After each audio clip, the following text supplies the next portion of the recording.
Assalamualaikum everyone. Apakah selama ini kita telah jujur pada Allah Subhanahu wa taala? Atau jangan-jangan kita belum merasa jujur pada Allah Subhanahu wa taala?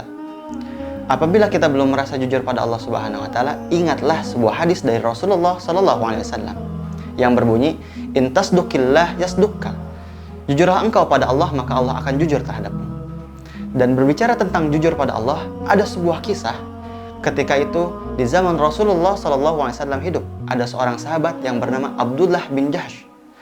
Abdullah bin Jahsh ini ketika esok akan ada peperangan Uhud, dia mendatangi seorang sahabat yang bernama Sa'ad bin Abi Waqqas. Kemudian Abdullah bin Jahsh berkata kepada Sa'ad bin Abi Waqqas, "Ala tad'ullah, apakah engkau tidak berdoa pada Allah?" Kemudian Sa'ad bin Abi Waqqas berkata, "Bala, ya aku berdoa pada Allah."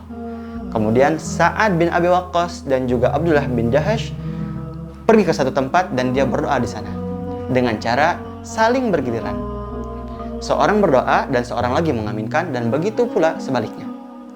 Tibalah giliran yang pertama adalah Sa'ad bin Abi Waqqas untuk berdoa dan Abdullah bin Jahsh mengaminkan. Kemudian Sa'ad bin Abi Waqqas berdoa, "Ya Rabb, idza laqitul adu ghadan falaqqini rajulan syadidan ba'suh wa syadidan haraduh." Ya Allah, apabila besok perang Uhud tiba, hadapkanlah aku dengan seorang musuh yang kuat dan juga musuh yang garang. Uqatiluhu wa yuqatiluni. Kemudian aku memeranginya sebagaimana dia memerangiku. Tsumma rzuqni zarfa alaihi. Kemudian berikanlah kepadaku sebuah kemenangan. Hatta aqtuluh, sampai aku membunuhnya.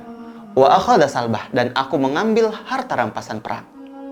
Doa Sa'ad bin Abi Waqqas tersebut diaminkan oleh Abdullah bin Jahsh. Amin. Tibalah giliran Abdullah bin Jahsh yang berdoa dan Sa'ad bin Abi Waqqas yang mengaminkan. Sampai kemudian giliran Abdullah bin Jahsh berdoa, "Allahumma rzuqni ghadan syadidan ba'suh wa syadidan haraduh." Ya Allah, berikanlah aku esok seorang musuh yang kuat dan musuh yang garang. Uqatilu fika wa yuqatilni, dan izinkanlah dia memerangiku kemudian aku memeranginya. Fayaqtuluni thumma ya'khuduni fayajda'u anfi wa udhuni. Dan juga ya Allah, kemudian aku terbunuh olehnya dan hidung dan telingaku terpotong olehnya. Fa idza laqituka, dan ketika aku menghadapmu ketika hari kiamat, engkau berkata kepadaku, "Ya Abdullah bin Jahsh, fima judi'a anfuk wa udhunuk." Wahai Abdullah bin Jahsh, kenapa hidung dan telingamu terpotong?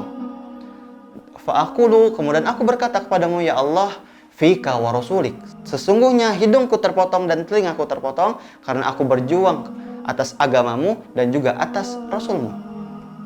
Sampai engkau berkata, "Sadaqta," engkau benar Abdullah bin Jahsh. Doa yang luar biasa tersebut kemudian diaminkan oleh Sa'ad bin Abi Waqqas. Amin. Dan Sa'ad bin Abi Waqqas mengomentari doa dari Abdullah bin Jahsh dengan berkata, "Laqad kana da'watu Abdullah bin Jahshin khairan min da'wati." Sesungguhnya doa Abdullah bin Jahsh lebih baik daripada doaku. Dan tibalah peperangan Uhud pada esok harinya. Sampai akhirnya perang Uhud selesai, kemudian ada beberapa sahabat yang syahid dan meninggal di jalan Allah. Satu persatu sahabat dan rasulnya mengecek siapa saja yang terbunuh, sampai ada satu jasad yang dimana hidung dan telinganya terlepas dari badannya karena terpotong. Ketika dilihat, ternyata jasad tersebut adalah jasad Abdullah bin Jahsh. Abdullah bin Jahsh syahid di jalan Allah dengan kondisi tepat seperti apa yang ia minta kepada Allah, seperti apa yang ia doakan sebelumnya.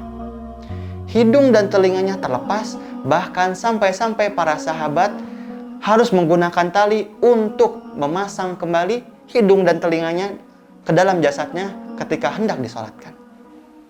Dan sahabat, itulah kisah manakala kita bisa jujur kepada Allah Subhanahu wa taala. Yang mana hati, perasaan, pikiran, perbuatan kita semuanya jujur terhadap Allah Subhanahu wa taala.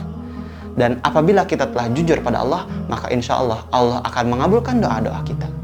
Semoga dari kisah ini kita bisa jujur terhadap Allah Subhanahu wa taala agar apa yang kita inginkan Allah senantiasa mengabulkan. Wallahu a'lam bishawab.